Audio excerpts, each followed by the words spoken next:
রানাঘাট উত্তর পশ্চিমের তৃণমূলের প্রার্থী দীর্ঘদিনের তৃণমূলের সঙ্গে যুক্ত তাপস ঘোষ এইবার তাকে প্রার্থী করেছে মুখ্যমন্ত্রী মমতা বন্দ্যোপাধ্যায় ও সর্বভারতীয় তৃণমূল কংগ্রেসের সহসভাপতি সাংসদ অভিষেক বন্দ্যোপাধ্যায়।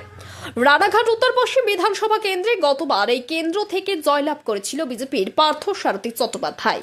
এইবারও তিনি প্রার্থী, ফলে এই আসনটি বিজেপি থেকে ছিনিয়ে নিতে চেষ্টা চালাচ্ছেন। তাই রানাঘাটের গর্ব ঐতিহ্য এশিয়ার প্রথম রবীন্দ্র ভবন দীর্ঘদিন ধরে নির্মিত হয়ে পড়ে আছে।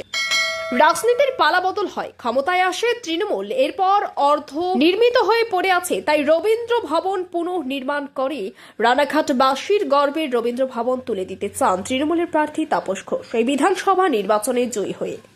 সর্বভারতীয় তৃণমূল কংগ্রেসের সভানেত্রী মমতা ব্যানার্জি,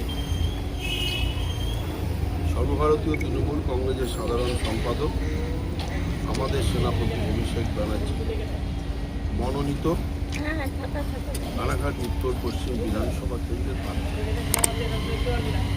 আমি রানাঘাটের সুধীজনদের প্রতি আমার আবেদন, আপনারা আমাকে আশীর্বাদ করুন। আমি নির্বাচনে জয়ী হই। আমার প্রথম কাজ হবে রানাঘাটের আবেগ, এশিয়ার মধ্যে প্রথম